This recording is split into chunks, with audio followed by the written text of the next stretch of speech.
c'est la famille sur rapelique.com. Big up à tous les internautes. Finalement, t'avais posé sur Autopsy 3 et sur Lunatic en 2010. Et après ça, t'as fait 2 night tapes, c'est ça? Summer Crack. Après ça, j'ai d'abord fait Desperados. Ouais, Desperados, ouais, que c'était qui était une mixtape physique et c'était en fait c'était une sorte de récapitulatif tu vois, des diverses apparitions que j'ai pu faire dans ma carrière. Après ça, j'ai fait Summer Crack 1 et Summer Crack 2. D'accord, mais je sais ça, pourquoi t'as pas choisi de faire un album? Pour diverses raisons. Bah déjà, j'étais pas. Enfin là, avec le recul, je me rends compte qu'en fait, j'étais pas forcément prêt pour le faire là. Tu vois ce que je veux dire, quoi. Depuis longtemps, j'aurais pu faire un album, mais est-ce qu'il aurait été réellement efficace, tu vois, est-ce qu'il aurait été, tu vois ce que je veux dire? Mais tu penses pas que c'est là avec le recul de maintenant, en fait, je me rends compte, tu vois. À l'époque, je le pensais pas. À l'époque, je pensais que j'allais pouvoir. Et après, heureusement, t'as vu des événements ont fait que j'ai pas pu le sortir, tu vois. Et en fait, là aujourd'hui, je me rends compte qu'en fait, heureusement, tu vois. Parce que tu penses pas que pendant un moment, t'avais un certain buzz, c'était vraiment, on va dire, c'était vraiment toi qui étais en marge avec Despo. Je pense pas que t'as perdu beaucoup de temps par rapport à ça. Non, mais totalement, tu vois. Mais après ça, c'est pas de mon, tu vois, c'est pas de ma volonté, tu vois. C'est juste que voilà quoi. Et quand tu regardes dans ton rétro, tu penses que t'as fait une erreur ou pas? Une erreur de parcours? Oh, des erreurs, j'en ai fait plein, comme tout le monde. Je parle juste au niveau business, hein, pas forcément dans ta vie ou quoi. Juste au niveau business. Ouais, totalement, non mais ouais. Mais comme je te dis, tout le monde, bien sûr. J'en ai fait plusieurs des erreurs, tu vois. Et tu penses que avec ce projet-là que tu sors, avec le film, etc., tu pourras rattraper le temps perdu ou pas? Bah, j'espère. C'est le but en tout cas, tu vois. Mais quand tu fais le projet de film, c'est pour amener du buzz, amener une originalité à ta sortie de disque en parallèle. C'est pour... J'aurais pu par exemple refaire un Summer Crack 3, tu vois. Mais là, tu sais, c'était histoire d'amener une plus-value en fait. Tu vois, comme justement ça fait quelques temps que j'ai pas été actif, tu vois, ça fait je crois ça fait quasiment une pige, hein, puisque le dernier truc que j'ai fait c'était Summer Crack 2. Le dernier clip que j'ai sorti c'était Mon Gang, donc c'était l'été 2012, donc en gros ça fait une pige que j'ai pas été actif, tu vois, ça fait une pige que j'ai rien sorti, j'ai été nulle part, tu vois. Donc tu sais, j'allais pas juste revenir avec juste des bons sons. Il faut pas est-ce que t'avais la petite appréhension, la petite peur de passer inaperçu si t'arrivais juste avec un Summer Crack non, mais tu sais, volume 3? pas passer inaperçu, mais si tu veux, moi le truc c'est que j'étais conscient que t'as vu comme aujourd'hui le game il attend pas, tu vois. Aujourd'hui le game il attend pas, dès que tu t'absentes pendant un certain temps, et ben après il faut cravacher pour revenir. Et donc ce qui fait que moi dans tous les cas, pendant toute cette année là où en tout cas j'étais pas actif au devant de la scène, tu vois. Et ben je savais que de toute façon mon retour entre guillemets il se ferait que tu sais petit à petit en mode cravachage, tu vois. Donc tu balances jusqu'à remonter là où je m'étais laissé. mais justement t'es bien conscient du fait qu'il faut cravacher pour pouvoir rester à un haut niveau dans le rap, mais sans forcément rentrer dans les détails. Qu'est-ce qui fait qu'en fait t'es pas là? Tu vois ce que je veux dire ou pas? Non, que j'étais pas là. Que t'étais pas là, tu vois. Que tu t'absentes des grandes une pige. Pourtant, tu sais qu'il faut pas le faire, mais sans forcément rentrer dans les détails. Hein. C'est un manque d'envie à un certain moment, un ras-le-bol du rap ou... Non, même pas. L'envie, elle est toujours là. Tu vois, nous, on kiffe le rap, donc l'envie, elle est toujours là. C'est même pas ça le truc. Mais c'est juste que des fois, après, il arrive des trucs où, vas-y, tu sais, t'as des choix à faire. Et donc des moi, priorités. Voilà, tu sais, j'ai fait le choix de faire machine arrière. Et puis voilà, tu vois, de régler d'abord certains trucs avant de pouvoir me remettre en mode, tu vois. Et donc là, maintenant je me suis remis en mode. Et aujourd'hui, une signature en maison de disque, ça t'intéresserait ou pas? Ouais, bah de toute façon, c'est le but. Signature, pas en tant qu'artiste, comme je le dis à chaque fois, tu vois, mais ouais, par exemple là, quand mon album va sortir, en effet, tu vois, faudra qu'il y ait une couverture médiatique importante, faudra qu'il y ait un gros marketing, tu vois, donc forcément, tu vois, j'irai... Tu parles après ce projet-là? Ouais, après Karma, ouais. Donc Perestroïka lorsqu'elle arrivera en automne, si Dieu veut. Mais à ce moment-là, ouais, en effet, tu vois, il faudra... c'est le but, hein, tu vois, le but c'est que ta musique elle touche un maximum de monde. Et donc de faire un maximum de promos, tu vois, ça paye. Regarde par exemple là, Niro, tu vois, voilà, qui là vient de signer chez AZ. Donc tu vois, il y a eu une promo un peu plus importante, tu vois, que sur son dernier projet. Et ça se ressent dans les ventes, tout simplement. Tu vois. En plus, il a fait 6500 ventes première semaine, tu vois. Donc ça veut dire ça montre qu'en fait le rap un peu KRA, le rap cité, ça marche encore, hein. Ça se vend quoi. Non, tu vois, même si je le mets pas forcément dans une case ou quoi, non, mais de toute façon. Non, parce qu'il y a des gens qui peuvent se dire ouais, mais ton public ou celui de Niro, c'est pas forcément le public qui va suivre dans les bacs. Tu vois ce que je veux dire? Ça, c'est du mensonge. C'est du mensonge des maisons de disques Ça, ou des après, je sais médias. pas si c'est les maisons de disques. C'est ouais, pas d'où ça vient. C'est une idée c'est- reçue en tout cas. C'est les médias en tout cas qui diffusent cette idée-là. Après, Ouais. je sais pas d'où vient le mensonge, tu vois, mais ça, c'est un mensonge. Mm. La preuve, elle est là. Non, c'est juste qu'une musique, que ce soit du rap Kaira ou que ce soit du rap ce que tu veux, d'écolier ou peu importe, c'est pas ça le problème. Si la musique elle est bonne et qu'elle est bien promotionnée, ça touche les gens que ça doit toucher. Fin. Voilà, Niro il fait de la bonne musique, que ce soit Kaira ou pas. Tu vois ce que je veux dire ou pas. Il fait de la bonne musique, c'est avant tout de la bonne musique, tu vois, avant d'être Kaira ou ce que tu veux. Peu importe, mais c'est de la bonne musique, tu vois. Ouais, mais à Les l'époque. beats sont lourds, le mec il rappe bien, il sort des bonnes paroles, donc bien promotionné, le truc arrive là où il doit aller. Ouais, mais à l'époque, il y a eu des artistes comme Salif ou Nesbill qui faisaient ce type de rap-là et qui, parfois, plutôt Nesbill, qui se plaignait que dans les ventes, ça suivait pas. Donc, toi, tu penses que c'était plus un bug dans la promotion, dans le marketing, que vraiment. Après, je sais pas, parce que j'ai pas analysé le truc Ouais. de près, tu vois. Mais là, comme ça, quand tu m'en parles, non, moi, je me dis juste que, je sais pas, peut-être qu'il en fallait encore, tout simplement, tu vois. Tu sais, parce que les gens, aujourd'hui, tu sais, ils pensent que dès ton premier album ou dès ton premier projet, il faut que tu pètes le score. Mais ça s'est jamais passé comme ça. Enfin, je veux dire, tu sais, c'est pas ça la logique. La logique, c'est Par justement échelon. que, voilà, c'est par échelon, tu vois. Donc, premier album, t'en vends tant, deuxième album, t'en vends tant, et ainsi de suite, tu vois ce que je veux dire. Donc, après, Nesbill, je crois qu'à l'époque, il avait sorti 2 albums. Avant de faire son album où justement il chantonne et tout, mais il a sorti 2 albums. Ouais. Bah, peut-être qu'il fallait juste continuer parce que.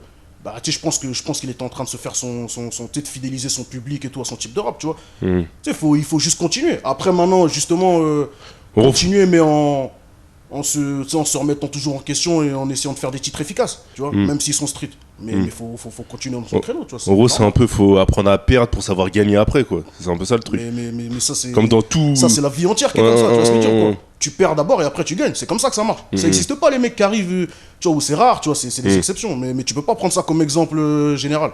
Non, la vie, c'est que ouais, tu perds d'abord. C'est comme tout investissement, tu vois, quand tu ouvres ton grec, quand tu ouvres ton magasin de sable, quand tu ouvres ton site, tu vois ce que je veux dire. Toi, d'abord, tu mets du bif, t'achètes une caméra, t'achètes un micro, tu essaies de te trouver des locaux et tout, machin, pour t'affaire tes trucs.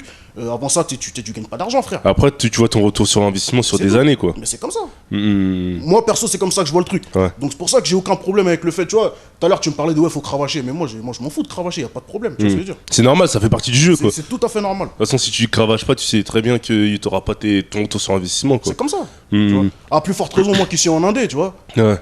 Tu sais, moi, il n'y a personne qui injecte derrière, tu vois. Il n'y a aucune structure de maison de disque ou quoi que ce soit qui injecte derrière ou qui fait que je peux être là et tu sais, me tourner les pouces et être là et attendre, tu vois. Ouais, donc comme c'est ton argent, t'as intérêt vraiment à. Je suis obligé.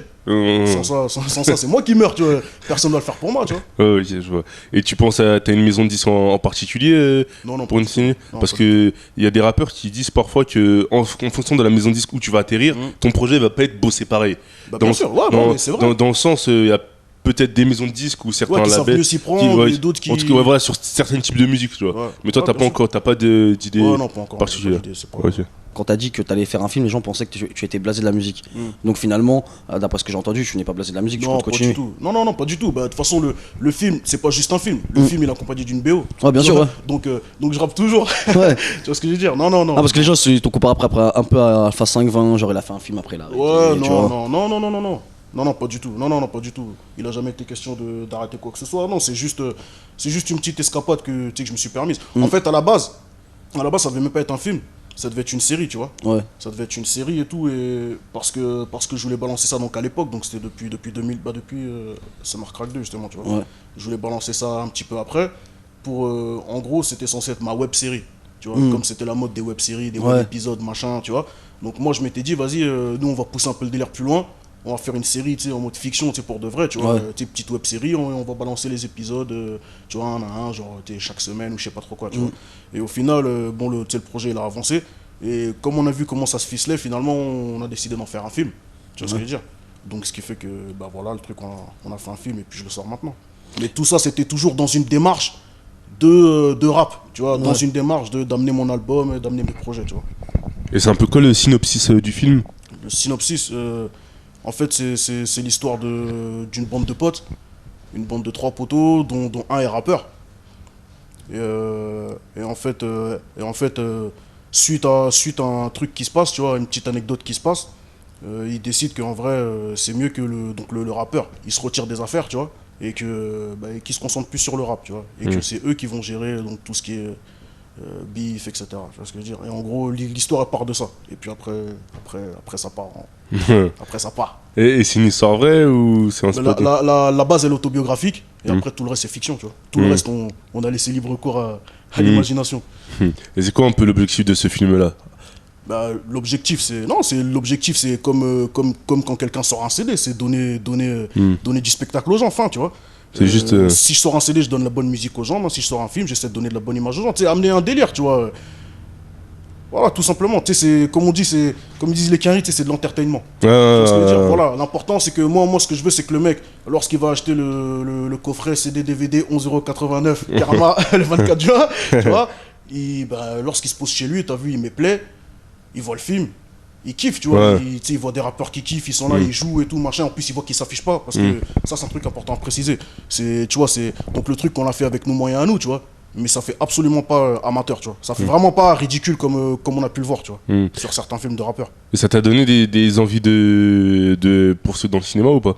Ouais, on verra après. Là, pour l'instant, j'ai Perestroïka à sortir. Donc tu restes dans ta ligne musicale. Non, bien sûr. Là, en fait, c'est une petite anecdote, enfin une petite péripétie sur le chemin. En fait, non, c'est plus qu'une anecdote quand même, tu vois, parce que c'est un projet important. Ouais, c'est sérieux, c'est lourd. Mais c'est une plus-value. Tu vois, c'est juste une plus-value par rapport à ce que j'aurais. Tu vois, j'aurais pu juste faire Summer Crack 3 ou juste sortir un projet avant l'album, street album, Perestroïka, pré-Perestroïka, j'aurais pu. Mais je me suis dit non, autant apporter un petit truc en plus. Et à plus forte raison, moi qui suis resté absent pendant un certain temps, tu vois, il faut que je revienne pour de vrai, tu vois, faut pas que je fasse les choses à moitié. Ok. Et tu peux nous parler un peu des rôles des rappeurs dans le film en fait, plus ou moins? Donc il y a moi j'ai le rôle du principal, du rappeur en question là. Il y a Escobar et Bassirou, ils ont des rôles ils ont les rôles de mes deux poteaux. Ouais. Il y a Seth Gecko dans le film qui a un rôle d'un mec chez qui je vais chercher du Tosma. Ouais. Il y a Niro. Niro, c'est un tolard. Niro et Laco, c'est des tolards. Il y a qui? Il y a quoi? Il y a Blood de Saint-Denis, un rappeur de Saint-Denis. Il a un rôle d'un nettoyeur. Il y a même, je sais pas si vous connaissez Almami Kanouté. Enfin politique, un peu dans la politique, associatif, voilà, lui aussi il a joué dedans, tu vois. Il y a, là comme ça, j'ai pas tout en tête, j'oublie sûrement des gens, tu vois. Et puis sinon, tu sais, en figuration, il y a des petites personnes aussi. Il y a par exemple, il y a Style Fresh et Esprit Noir, tu vois. Il y a Sofiane, je suis un ouf, j'ai oublié Sofiane. Il y a... Non, ça va, il y a du monde. Il y a même Zesso qu'on peut apercevoir à un moment donné. Et à la base, donc dans la version série, qui devait comprendre 4 épisodes, à la base, il y avait même Cozy du 9-2 et Mac Taylor, tu vois. Et en fait, comme dans la version film, il y a certaines histoires, tu sais, qu'on a dû zapper, et leurs scènes, elles étaient en rapport avec ces histoires-là.